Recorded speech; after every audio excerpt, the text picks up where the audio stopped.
अब आगे हम बेंजामिन फ्रैंकलिन के बारे में पढ़ेंगे। ये एक अमेरिकन साइंटिस्ट थे। इन्होंने one fluid theory of electricity या इन्होंने सिंगल फ्लूइड थ्योरी या one fluid theory of electricity दी थी। डूफे के विपरीत इन्होंने बताया था कि इलेक्ट्रिसिटी एक ही तरह का तरल होता है। तो इसको समझेंगे। डूफे ने जो कहा था वो कहा था कि जो जब हम किन्हीं एक ही तरह की वस्तुओं को एक ही तरह की वस्तुओं से रगड़ते हैं, उन्हें फ्रिक्शन देते हैं, तो उनमें कुछ जो एक ही तरह का चार्ज या तो आता है या तो उनसे एक ही तरह का चार्ज जाता है।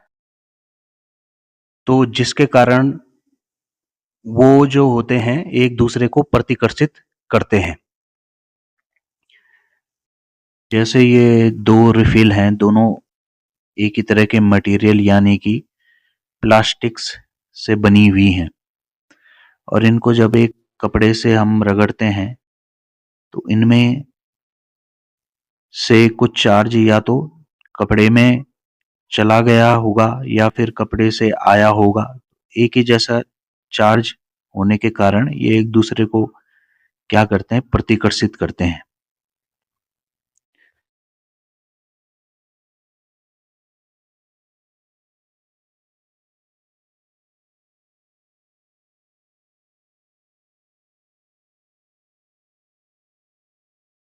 इसी प्रकार कुछ भिन्न तरह की वस्तुएं वो एक दूसरे को प्रतिकर्षित करती हैं, क्योंकि उनमें से किसी एक पे आवेश चला गया होता है और दूसरी पे आवेश आ गया होता है, और दोनों भिन्न आवेश एक दूसरे को आकर्षित करते हैं।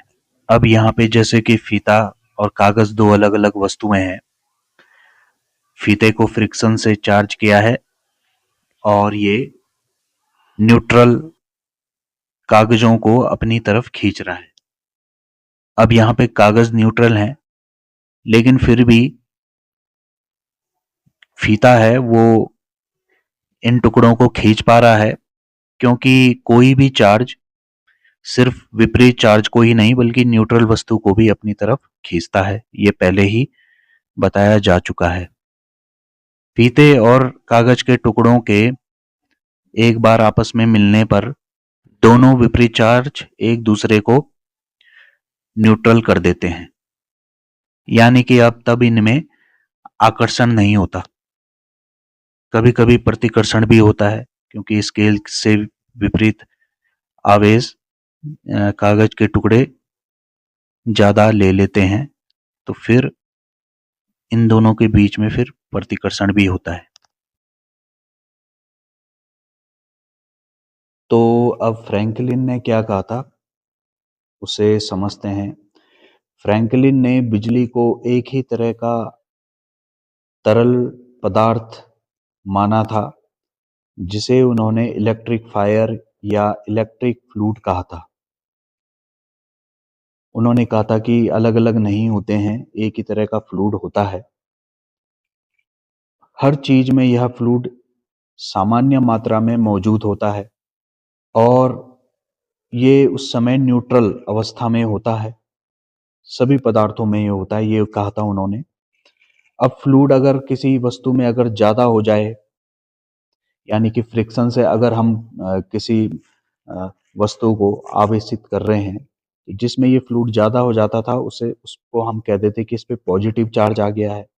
जिस वस्तु से फ्लूइड कम हो जाता था तो उसे हम कह देते थे कि इस पे नेगेटिव चार्ज आ गया है। यह वास्तव में फ्लूइड की कमी है, ना कि कोई अलग फ्लूइड, ये उन्होंने कहा था। पॉजिटिव फ्लूइड खुद को रिपेल करता है, लेकिन साधारण पदार्थ को अट्रैक्ट करता है। यानी कि यानी कि किन्हीं दो वस्तुओं में जिनमें इन फ्लूइड्स की मात्रा ज्यादा हो जाती है, वो दोनों वस्तुएं एक दूसरे को क्या करेंगी, रिपेल करेंगी, प्रतिकर्षित करेंगी।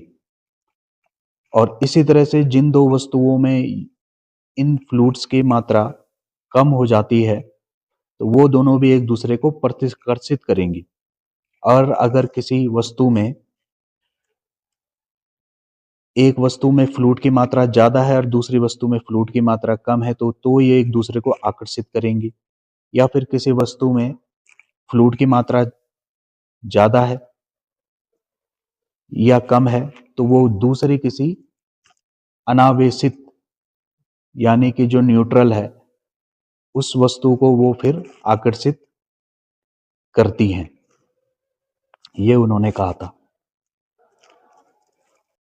उन्होंने दिखाया कि चार्ज लीडेन जार में बिजली का पूरा बल कांच गिलास में ही होता है, पानी या धातु की परत में नहीं होता। अंदर की सतह पर पॉजिटिव चार्ज जमा होता है। यह अंदर के फ्लूइड की वजह से बाहर की सतह पर नेगेटिव चार्ज यानी कि फ्लूइड की कमी को इंड्यूस करता है, पैदा करता है। और जब हम अंदर और बाहर को जोड़ते हैं बॉडी के थ्रू या किसी धातु के थ्रू तो फ्लूइड तेजी से बहता है और बड़ा शॉक लगता है। फ्रैंकलिन ने एक अपना लेडेन जार बनाया था जिससे उन्होंने साबित किया था कि चार्ज कांच की दीवार पर रहता है। और इन्होंने कई लेडेन जार को आपस में सीरीज में जोड़कर एक ज़्यादा पावर देने वाला सोर्स बनाया था। बैटरी शब्द इन्होंने ही सबसे पहले दिया था। तो ये इस तरह की इनकी ये बैटरी थी, बहुत सारे लेडेन जार्स को जोड़ के इन्होंने बनाई थी। तो यहाँ पे कुछ और जानकारी लिखी हुई है। ये वही है जो अभी मैंने बताया था, तो इसे तुम पढ़ सकते हो। ये लेडेन जार है और किस तरह जो है व्यक्ति जब इसे छूता है तो किस तरह विपरीत आवेश जो होते हैं वो एक दूसरे को आकर्षित करते हैं। धरती से किस तरह विपरीत आवेश आते हैं। ये जैसे पॉजिटिव चार्ज है तो ये पॉजिटिव चार्ज इसलिए हुआ है क्योंकि इलेक्ट्रॉन्स को रिपेल किया है लेडेन जार के अंदर वाले इलेक्ट्रॉन्स द्वारा। तो ये पॉजिटिव चार्ज बॉडी में आ गया है और फिर जब ये ऊपर से हाथ लगाया तो ये नेगेटिव चार्ज निकल के जो है पॉजिटिव चार्ज से मिल गया, यहाँ पे न्यूट्रल हो गया और यहाँ पे विद्युत का एक झटका लगा। तो फ्रैंकलिन के अनुसार जो आवेश होता है घनावेश वो ही जो है गति करता है। ये उन्होंने कहा था। एक ही तरह की इलेक्ट्रिसिटी है, जब किसी वस्तु में चली जाती है तो उस पर घनावेश हो जाता है और जिस वस्तु से इलेक्ट्रिसिटी गई है उस पर ऋणावेश आ जाता है। तो इस तरह से उन्होंने ये बताया था कि ये जो अंतर है आवेशों का, तो घनावेश से इलेक्ट्रिसिटी जाती है और ऋणावेश की तरफ। लेकिन आज हमें मालूम है कि आवेश जो होता है, घनावेश जो होता है वो तो हमेशा एटम के अंदर न्यूक्लियस पे होता है। न्यूक्लियस कभी भी ट्रेवल नहीं करते हैं। न्यूक्लियस के बाहर जो हल्के इलेक्ट्रॉन होते हैं सिर्फ वही ट्रेवल करते हैं। तो जो करंट होता है, करंट जो होता है वो देखा जाए तो ऋण सिरे से घन सिरे की ओर बहता है। यानी कि जो इलेक्ट्रॉनों की जो गति होती है वो ऋण सिरे से घन सिरे की ओर होती है। लेकिन क्योंकि पहले से ही ये माना जाता था कि जो करंट है वो घनावेश से ऋणावेश की तरफ बहता है, तो आज भी हम उसी चीज को मानते हैं। यानी कि जो करंट की जो दिशा है वो धनावेश से ऋणावेश की तरफ होती है, और वास्तव में इलेक्ट्रॉन की जो दिशा होती है वो ऋण से धन की तरफ होती है।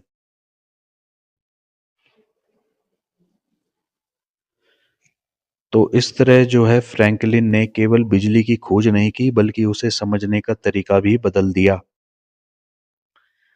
उनसे पहले माना जाता था कि बिजली दो अलग अलग तरह के तरल फ्लूइड्स हैं, लेकिन फ्रैंकलिन ने इसे एक ही ऊर्जा माना जो एक वस्तु से दूसरी वस्तु में जाते हैं। ये पुरानी इलेक्ट्रिसिटी मशीन, यानी कि इलेक्ट्रिसिटी को जनरेट करने वाली मशीन फ्रिक्शन से, और उन्होंने ये बनाई थी अपनी एक, जिसमें उन्होंने एक ऊपर इसमें ग्लास था, उस ग्लास से एक ब्रश लगा हुआ था, तो ग्लास को जो है घुमाया जाता था और ब्रश में फ्रिक्शन होता था, तो दोनों में एक दूसरे में विपरीत आवेश पैदा हो जाया करते थे। यानी कि बेंजामिन के अनुसार घनावेश, तो घनावेश ग्लास से होते हुए ब्रश में आ जाते थे। इस तरह जो है ये ग्लास जो है ऋण आवेशित हो जाती थी। अब यहाँ पे मैं पहले भी बता रहा हूं कि घनावेश जो होता है वो न्यूक्लियस में होता है, न्यूक्लियस कभी नहीं जाता है, जाते इलेक्ट्रॉन ही हैं। जिसमें इलेक्ट्रॉन की अधिकता हो जाती है असल में वो ऋणावेशित हो जाता है, और जहां से इलेक्ट्रॉन जाते हैं यानी कि जिसमें इलेक्ट्रॉन की कमी होती है उसमें घनावेश आता है। लेकिन बेंजामिन के अनुसार घनावेश जिस इलेक्ट्रिसिटी जिस वस्तु में इलेक्ट्रिसिटी ज्यादा हो जाती है वो घनावेशित हो जाता है, जिसमें कम हो जाती है वो ऋणावेशित हो जाता है। तो इस तरह यहाँ पे उन्होंने बताया कि फ्रिक्शन के बाद ग्लास में ऋणावेशित आवेश आ जाता है, ऋणावेशित इलेक्ट्रिसिटी आ जाती है, और ब्रश में पॉजिटिव इलेक्ट्रिसिटी आ जाती है।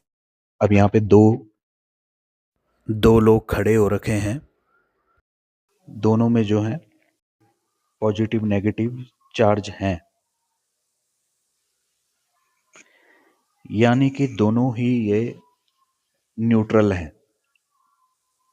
लेकिन जब ये छूते हैं, इसमें जो मैन है जब वो ग्लास को छूता है और नीचे जो फीमेल है वो ब्रश को छूती है, तो क्या होता है कि जो प्लस चार्ज हैं जो ब्रश में, वो ब्रश वाले प्लस चार्ज चले जाते हैं लेडीज की बॉडी में, है ना। वो क्योंकि उसकी बॉडी के जो ऋण आवेश है वो उसको आकर्षित करता है, पॉजिटिव तो नहीं करेगा लेकिन ऋण आवेश आकर्षित करता है, तो वो पॉजिटिव जो होते हैं वो फीमेल की बॉडी में आ जाते हैं और नेगेटिव के साथ मिलकर एक दूसरे को न्यूट्रलाइज कर देते हैं। अब फीमेल बॉडी में सिर्फ पॉजिटिव आवेश रह जाता है। इसी तरह से मेल बॉडी में जो है वो ऋणावेश चले जाते हैं, तो ऋणावेश जो है वो पॉजिटिव के साथ मिलके उनको न्यूट्रलाइज कर देते हैं। अब जो मेल है उसकी बॉडी में ऋणावेश रह जाता है, और जब ये दोनों एक दूसरे को छूते हैं यानी मेल और फीमेल एक रॉड के माध्यम से, तो इनको शॉक लगता है। इनके विपरीत जो आवेश होते हैं वो एक दूसरे के साथ मिलते हैं, एक दूसरे को कैंसिल करते हैं, और उसके बाद फिर दोनों ही ये फिर न्यूट्रल हो जाते हैं। उसके बाद फिर कोई स्पार्क पैदा नहीं होता। फ्रैंकलिन ने एक इलेक्ट्रिक मोटर भी बनाई थी 1748 में, जिसे उन्होंने इलेक्ट्रिक व्हील कहा था। तो ये उसका चित्र है, और ये उसके बारे में कुछ जानकारी है, ये मुझे मिला तो मैंने इसे भी लगा दिया यहाँ पे। इसमें पढ़ सकते हो, उसके बारे में जानकारी और मिल जाएगी। इसके बाद इनका जो है काइट एक्सपेरिमेंट वो देखते हैं। काइट एक्सपेरिमेंट, तो बेंजामिन फ्रैंकलिन ने काइट एक्सपेरिमेंट एक किया था। क्या था ये, उसके बारे में समझते हैं। बेंजामिन फ्रैंकलिन ने माना था कि जो इलेक्ट्रिसिटी होती है, जो बादलों में पैदा होती है, उसको ये मानते थे कि शायद ये वही है जो धरती पर जो हम फ्रिक्शन से जो हम बनाते हैं वही है। तो इसके लिए उन्होंने एक एक्सपेरिमेंट किया था। हालांकि इससे पहले भी जो है ये एक्सपेरिमेंट 1752 में पेरिस में एक मार्ले विले नाम का एक शहर था। पेरिस जो है फ्रांस में है। तो वहाँ थे दो साइंटिस्ट, इनके नाम थे जॉर्ज लुई लिर और टॉम फ्रैंक डेलिबर। ये दो साइंटिस्ट थे। इन्होंने एक ये एक्सपेरिमेंट किया था इस तरह का, जिसमें इन्होंने क्या किया था कि एक 40 टन के लगभग जो है एक लंबी 30-40 फुट रॉड इन्होंने एक ली थी, और उस रॉड को जो है इन्होंने इस तरह से खड़ा किया था, और इसके नीचे एक लेडन जार इन्होंने लगाए थे, और ये सोच रहे थे कि जो है इलेक्ट्रिसिटी जो है अगर इसकी तरफ आकर्षित होगी तो वो ये जो जार है, इस जार में जो है जो पानी जो रखा हुआ है या जो धातु रखी हुई है उसमें वो जमा हो जाएगी। इस तरह का इन्होंने ये पूरा एक एक्सपेरिमेंटल सेटअप बनाया था, और इसके बाद इसमें इन्हें सफलता भी मिली। 1752 की बात है ये। जब बारिश और बिजली का मौसम आया तो इस पे एक दिन बिजली गिरी, और फिर उसके बाद ये उसकी ओर गए। इन्होंने रॉड के निचले हिस्से को छुआ तो इन्हें हल्का एक झटका लगा, वहां पे स्पार्क भी हुआ। लेड एंजार में भी बिजली संरक्षित हो गई। इस एक्सपेरिमेंट को करने की सलाह बेंजामिन फ्रैंकलिन ने ही डेलीवर और लिर को दी थी। इसके बाद उन्होंने भी इस एक्सपेरिमेंट को दोहराया। तो अब हम उनका काइट एक्सपेरिमेंट देखते हैं। डेलीवर और लिर के एक्सपेरिमेंट के कुछ महीनों बाद इन्होंने इस एक्सपेरिमेंट को किया था। उन्होंने एक तूफानी शाम को पतंग उड़ाई, यह साबित करने के लिए कि आसमान की बिजली और प्रयोगशाला में पैदा होने वाली स्थिर बिजली दोनों एक ही हैं। जब आसमान में बादल थे और बिजली कड़क रही थी, बारिश हो रही थी, तब उन्होंने एक पतंग उड़ाई, और इस पतंग की डोरी जो थी वो जूट के धागे की थी। पतंग के ऊपर एक नुकीला धातु का तार लगा हुआ था। इस पतंग को उड़ा के ये बिल्कुल बादलों के बहुत नजदीक नहीं ले गए, क्योंकि इन्हें लगता था कि अगर बिजली पतंग पे गिर गई, और बिजली की मात्रा शायद बहुत ज्यादा है, अगर वो पतंग पे गिरेगी तो उससे बहुत तेज झटका लग सकता है। इसलिए इन्होंने ये बादलों से के एकदम वहां नहीं ले गए जहां बिल्कुल बिजलियां गिर रही थी, बल्कि उसके थोड़े से नजदीक ले गए। जमीन पे ये एक कुचालक चटाई के ऊपर खड़े थे, क्योंकि अगर बिजली शरीर में आए भी तो उसे जमीन में जाने का रास्ता ना मिले।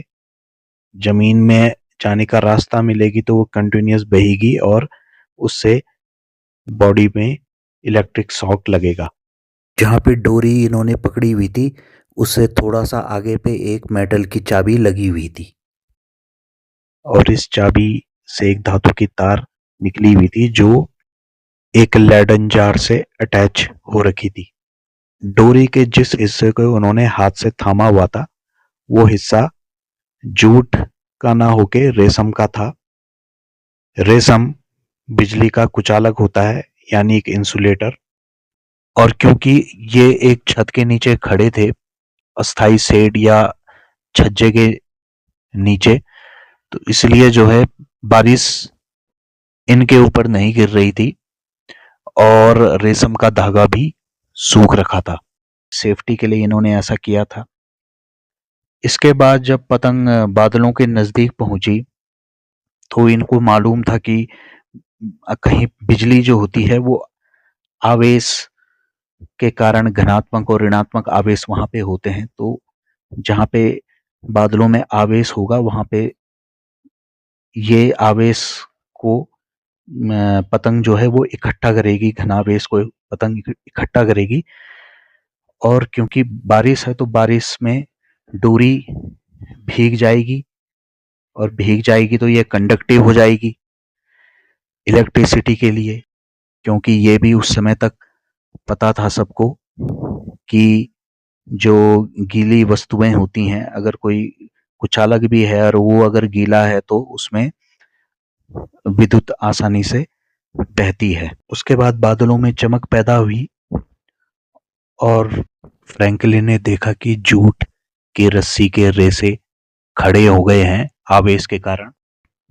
फिर फ्रैंकलिन ने चाबी को टच किया तो उन्हें एक विद्युत का झटका लगा और बाद में उन्होंने देखा कि लेडन जार भी जो है वो आवेश से संरक्षित हो गया है।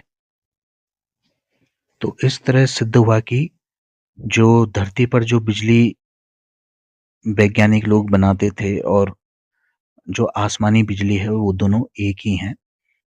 इस तरह मनुष्य ने जो भगवान का क्रोध जिसे कहा जाता था उसको कंट्रोल कर लिया था। Battery, charge, conductor, positive, negative, ये सब टर्म बेंजामिन फ्रैंकलिन के द्वारा ही सबसे पहले दिए गए थे। इसी को सोच के बाद में इन्होंने लाइटनिंग रॉड भी बनाई। उन्होंने सोचा कि बिजली अगर गिरती है तो उससे नुकसान होता है, मृत्यु भी हो जाती है। अगर बिजली गिरने से पहले ही आवेशों को इकट्ठा करके ले जाके कहीं और भेज दिया जाए तो इससे जो है वो घरों की और जान माल की जो है सुरक्षा होगी। तो लाइटनिंग रॉड क्या होती है इसको समझते हैं और ये क्यों महत्वपूर्ण होती है उसको भी हम जानेंगे। ये लाइटनिंग रॉड जो होती है ये मकानों की छतों पर या घरों की, बिल्डिंगों की छत पे होती हैं। मुख्यतः एक धातु की इसमें एक रॉड होती है। तो ये क्या करती हैं, बादलों से जो बिजली घरों की तरफ आती है तो वो इधर उधर ना जाके वो इन्हीं रॉड के ऊपर जाती हैं, क्योंकि ये रॉड जो होती हैं धातु की बनी होती हैं। धातु जो है इलेक्ट्रिसिटी को अच्छे से अट्रैक्ट करता है। विद्युत अन्य पदार्थों की अपेक्षा धातु या गीली चीजों की ओर ज्यादा अट्रैक्ट होती हैं। इस रॉड के नीचे एक तार निकला हुआ होता है जो धरती के अंदर जाता है और बिजली इस रॉड से होते हुए, उस तार से होते हुए जमीन के अंदर चली जाती है। इस तरह हमारा घर बिजली के आघात से सुरक्षित हो जाता है। तो इस लाइटनिंग रॉड यानी कि तड़ित चालक का आविष्कार भी बेंजामिन फ्रैंकलिन ने ही किया था। इस तरह हमें पता चला कि लाइटनिंग जो है वो एक इलेक्ट्रिकल फिनोमिना है। फ्रैंकलिन का ये एक्सपेरिमेंट बहुत फेमस हुआ और फ्रैंकलिन के बाद एक और वैज्ञानिक थे जिन्होंने इस एक्सपेरिमेंट को दोहराने की कोशिश की थी। उनका नाम जॉर्ज विलेम रिचमैन था और ये जर्मन मूल के रशियन वैज्ञानिक थे। तो इनके बारे में भी समझते हैं।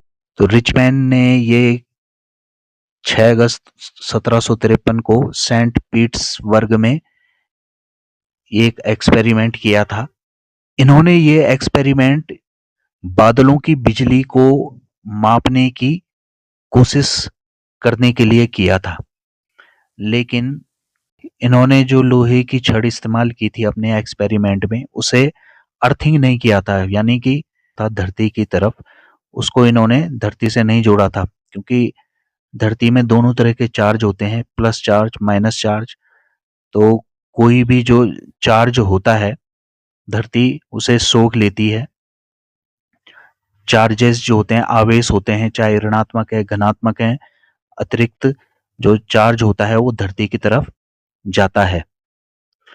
तो इन्होंने अर्थिंग नहीं की थी, इसलिए जो है जब बिजली गिरी रॉड पे तो उससे उन्हें एक बहुत जोर का झटका लगा और वहां पे एक दुखद हादसा हो गया जिसमें रिचमैन की मृत्यु हो गई।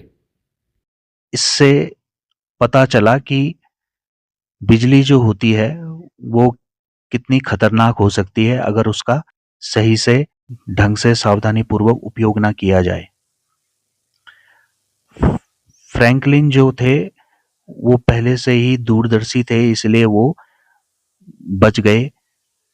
और अगर प्रयोग के दौरान बिजली अगर पतंग पे गिर जाती तो शायद उन उनके साथ भी वो हादसा हो सकता था। तो कभी-कभी प्रयोगों में, वैज्ञानिक प्रयोगों में इस तरह के खतरे भी वैज्ञानिक लोग उठाते थे पहले, सिर्फ ये समझने के लिए कि प्रकृति क्या है। तो रिचमैन को इतिहास का पहला व्यक्ति माना जाता है जिनकी मृत्यु बिजली के साथ वैज्ञानिक प्रयोग करते समय हुई थी। बेंजामिन फ्रैंकलिन एक वैज्ञानिक होने के साथ-साथ अमेरिका के संस्थापकों में से एक लेखक, एक राजनीतिज्ञ, कूटनीतिज्ञ और एक सैन्य प्रशासक भी थे। इलेक्ट्रिसिटी पर इन्होंने जो एक्सपेरिमेंट किए थे वो अपने दोस्त पीटर कॉलिंसन की प्रेरणा से किए थे। पीटर कॉलिंसन जो थे वो एक अंग्रेज वनस्पति शास्त्री थे और रॉयल सोसाइटी के फेलो थे।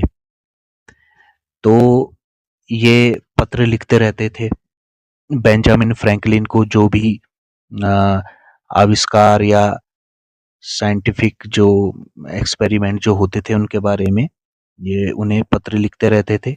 इन्हीं के पत्रों से प्रेरित होकर फ्रैंकलिन ने अपने इलेक्ट्रिसिटी के एक्सपेरिमेंट शुरू किए थे। और बाद में फ्रैंकलिन ने भी जो है वो इनको अपने विचार, सुझाव, अपने एक्सपेरिमेंट जो है वो पत्रों के माध्यम से कॉलिंसन को दिए थे। जैसे विद्युत घनावेशों का प्रभाव है और आवेशों को बनाया नहीं जा सकता, केवल एक जगह से दूसरी जगह मूव कराया जा सकता है। इन्होंने स्पार्क और इलेक्ट्रिसिटी के बीच 12 समानताओं की सूची कॉलिंसन को भेजी थी, जिनको बाद में कॉलिंसन ने एक बुक के रूप में प्रकाशित किया था। तो उस समय जो है इलेक्ट्रिसिटी के बारे में खोजबीन चल ही रही थी, लेकिन इलेक्ट्रिसिटी का प्रयोग कम्युनिकेशन के लिए अभी तक शुरू नहीं हुआ था। यह वह समय था जब एक स्थान से दूसरे स्थान तक सूचना का आदान प्रदान पत्रों के जरिए किया जाता था। इसके लिए संदेशवाहक हुआ करते थे और डाक विभाग होता था। बेंजामिन भी जो थे वो पहले पोस्टमास्टर जनरल भी थे। पत्रों को जो है फिर समुद्र के रास्ते जहाजों से एक देश से दूसरे देश तक पहुंचाया जाता था, जिसमें कुछ हफ्तों से लेकर कुछ महीने तक लग जाया करते थे। आगे चल के इलेक्ट्रिसिटी कम्युनिकेशन का एक इम्पोर्टेंट टूल बनी, जिसे हम टेलीकम्युनिकेशन कहते हैं। तो इस वीडियो में हमने बेंजामिन फ्रैंकलिन के बारे में और उनके कामों के बारे में समझा। अब ये सोचा जाता था कि इलेक्ट्रिसिटी, इसको हमने कंडक्ट कराना, उसको स्टोर करना तो हमने सीख लिया था, लेकिन इलेक्ट्रिसिटी जो थी वो लगातार कंटिन्यूअस कैसे प्राप्त की जा सकती थी, उस दिशा में जो है वैज्ञानिक लोग आगे बढ़ने लगे। यानी कि अब तक बिजली स्पार्क और झटके का ही स्रोत मानी जाती थी। हम ये सोचने लगे कि किस प्रकार बिजली को जो है लगातार ज़्यादा देर तक हम बनाए रख सकें। तो ये हमने कैसे अचीव किया, इसको हम समझेंगे स्ट्रक्चर ऑफ एटम के 7th वीडियो में।